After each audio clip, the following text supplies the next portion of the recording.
All right, another holiday, another project. This one's not a construction, but more a upgrade, if you like.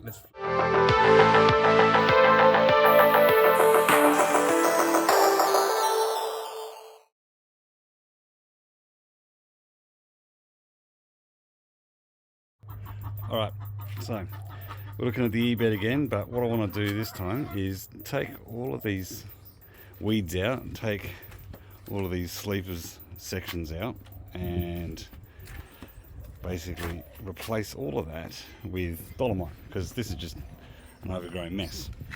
So all the way down there. So all of that's coming out.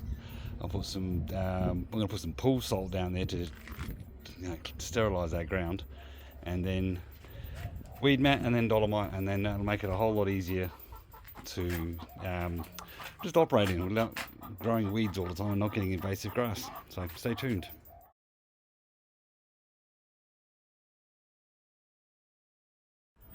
Okay, step one is done. Get the wood out. So it's just weeds now and grass, which has got to come out. This one's not as bad, but everything about my house has a story, and the reason this is nice and clear, you can see the little bits of black there, sort of along here, is that what came out of there were the last of the carpet squares that I salvaged from the very first school my eldest son attended. So they were old then when I got them, and that's going back some. So they're probably about 30 plus, if not 40 years old.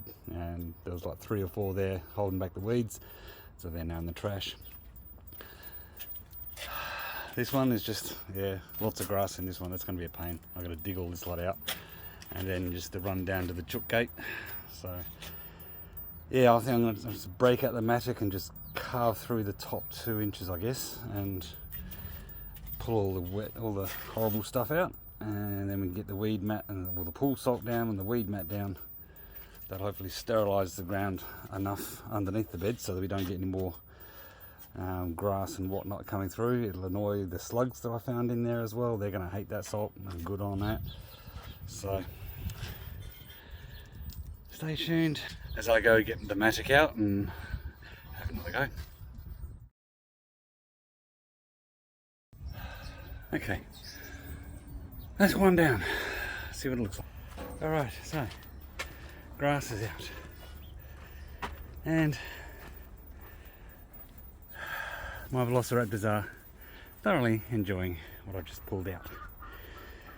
Alright, 3 to go.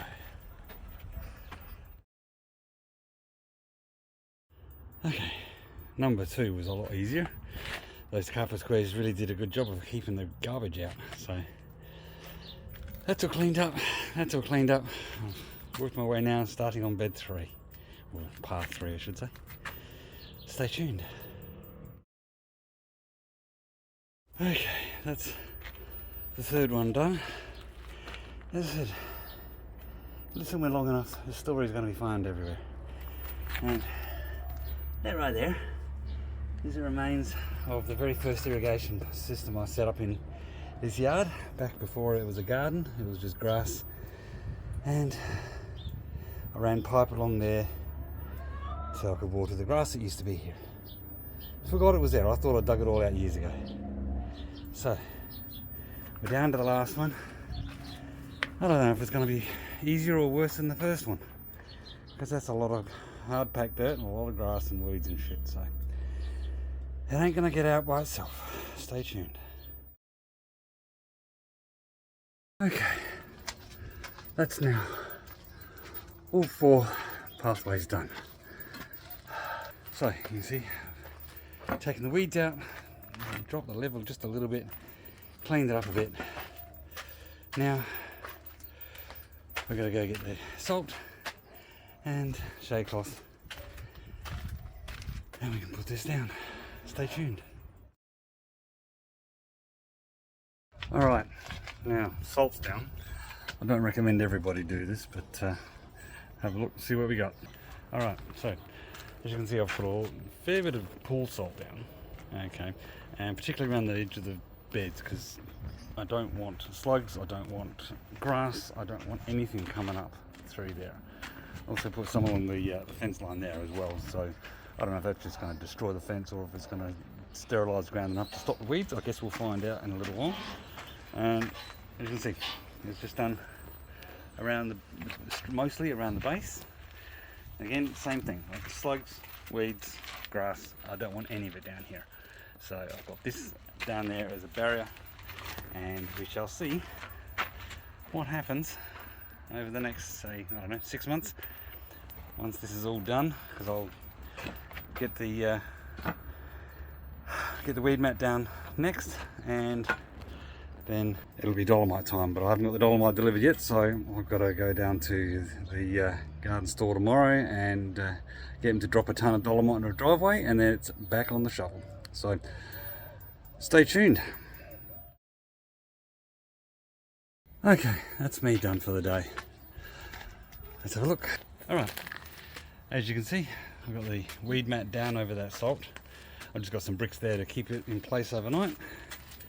Likewise down there. Fortunately, these beds are a little bit narrower, or these pathways are a little bit narrower than the weed mat. That's 900 wide. These beds are about 800, 700.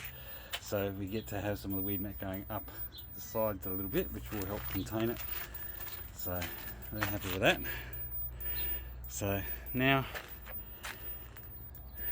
it's time to get cleaned up, have a shower, have something to drink, and call it a day. And then tomorrow, like I said, it's time to get some dolomite in. Now, one thing I did want to point out, the reason why I said I don't recommend the salt down for everybody, but I'm okay doing it, is because when I built these beds, they've got you would have seen it in the other video that I made about how I built these. There's weed mat lining the timber, so it's effectively and also the ground, so it's effectively a big weed mat bucket that's holding all of the other material that's in there.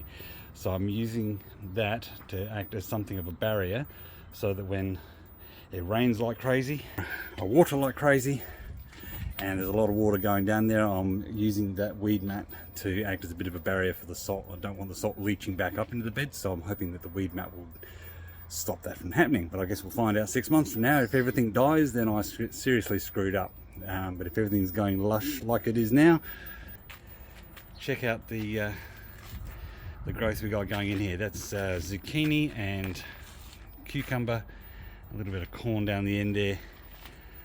And this lot too, there's some zucchini and all kinds of bits and pieces going there. I've just planted off bed 3, pulled out most of the cabbages. The chickens are loving those, but in through here is some onion and garlic, and we'll see what happens with that lot. And some rogue spuds. I think I'm going to be pulling rogue spuds out of these beds forever. So stay tuned till tomorrow. Well, it's the next day, and I was all set first thing in the morning to go down wooden logs and get my dolomite and get into this, and then I saw the weather. It was going to be 38 today, so I thought, no, not doing it. So, but I went down to wooden logs anyway, got the ton delivered, and it's now sort of about 5ish in the afternoon. The temperature dropped to something a bit more civilized, so I figure we can get into it. So there's the pile. Just a nice easy ton that shouldn't take more than an hour or two to lift, and because it's summer I've got plenty of daylight, so let's get into it. An hour and a half in, and the dolomite is pretty much done. Let's see.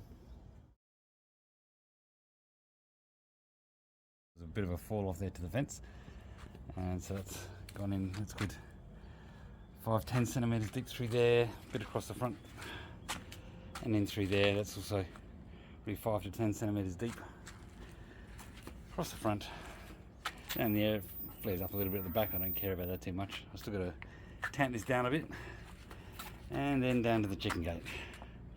So that is done. I still have some dolomite left, so that'll be tomorrow when it's a bit cooler. I've got a spot down the front where I want to use the sleeper sections that I pulled out earlier on, make a bit of a parking bay. I've sort of parked there anyway, but I want to put the sleepers down as a bit of a bed. I've still got maybe a 1/4 of a ton dolomite left, so I'll use those to bed that down, and then that's it. That's done. Righto, that's enough about that. You know the drill. hit the subscribe button and become part of our thriving community. Of course, if you like my videos, give them the big thumbs up and share them if you want, as that helps the channel out. And also hit the bell to get notified when I put up new content. Okay, that's all from me, so stay healthy, keep thinking. As my mum would say, be good, and if you can't be good at it. I'll see you next time.